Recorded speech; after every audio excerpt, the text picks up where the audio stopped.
What's up, guys? I'm Josh Elliott, and today I will be reviewing Disobedience. So, Disobedience tells the story of a woman named Ronit who returns to this conservative Jewish community that she grew up in after her father dies. The entire town is a little shaken by her presence because she had a romantic relationship with another woman in the town, Esty. Oh, and Esty is played by Rachel McAdams, and Ronit is played by Rachel Weisz. The two Rachels. Ronit reconnects with Esty, and they start to redevelop their sexual relationship, even though Esty is now married. Tensions start to rise, choices have to be made. This movie is all about freedom and the religious shackles that are put on these people in this community, doing what you want to do as opposed to what's expected of you. It's not just about sexuality, but I feel like it also is a lot about gender as well, because I find that interesting. Whenever you have a movie with two gay people in it, I kind of wonder, like, why'd they choose two guys or why'd they choose two girls? And in this movie,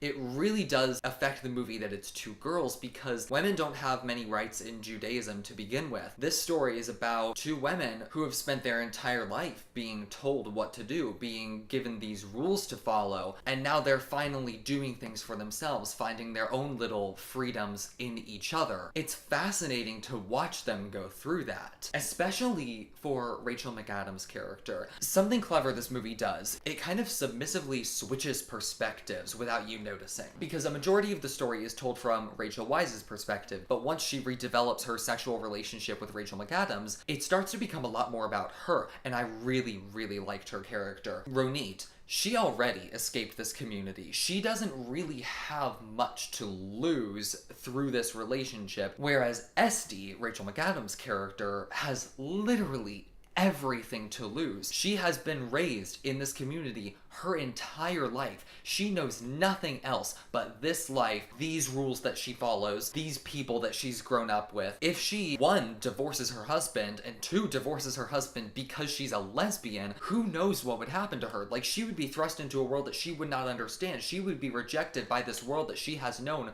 for her entire life. And she's like, what, 35? She is a fascinating character to study. And Rachel McAdams is just brilliant. Rachel Weisz is good as well, but I think Rachel McAdams stood out more to me. This movie was directed by Sebastian Lelio. I have not heard of him, but he does a fantastic job. He does such great things with the atmosphere of this movie, specifically with the environment and the color of the town. All of the colors are muted. They use a lot of browns, grays, most of the characters wear black. It makes this town feel empty and dry, yet still very clean and nice, but it just feels hollow. Also, the sensuality between the two female leads is impeccable. I am a gay man. I am not attracted to women at all, and the two romantic leads in this movie are both women. And I can honestly say that whenever they were flirting or kissing or having sex or like just embracing their own sexuality, I could not take my eyes off the screen. The sexual tension and the sexual atmosphere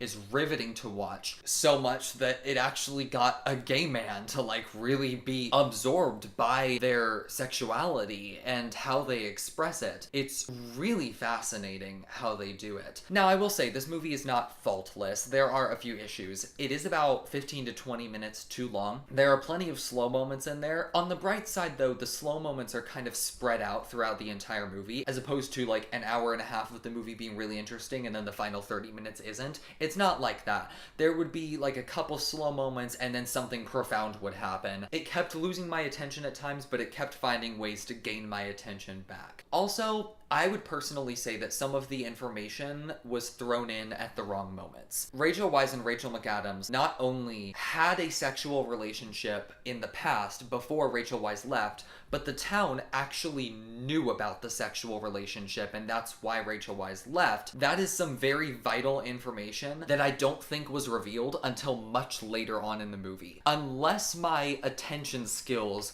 are flawed somehow, I don't think they revealed that they used to have a sexual relationship until after they redeveloped their sexual relationship. I thought that was a poor storytelling choice. I would have liked to know much earlier in the story, as opposed to it merely just being implied through the camera work and the sexual tension between them. Those are the few minor issues I had in an otherwise really fascinating, profound movie that I think anyone can really enjoy, especially because, like I said, I am gay and I was invested in the sensuality and sexuality of these two female leads, and I think that's a really impressive feat. So I will give Disobedience an 8. So what did you think of Disobedience if you saw it? Be sure to comment below to let me know what you thought. Click here to subscribe and click here to watch our last video. Thank you guys so much for watching.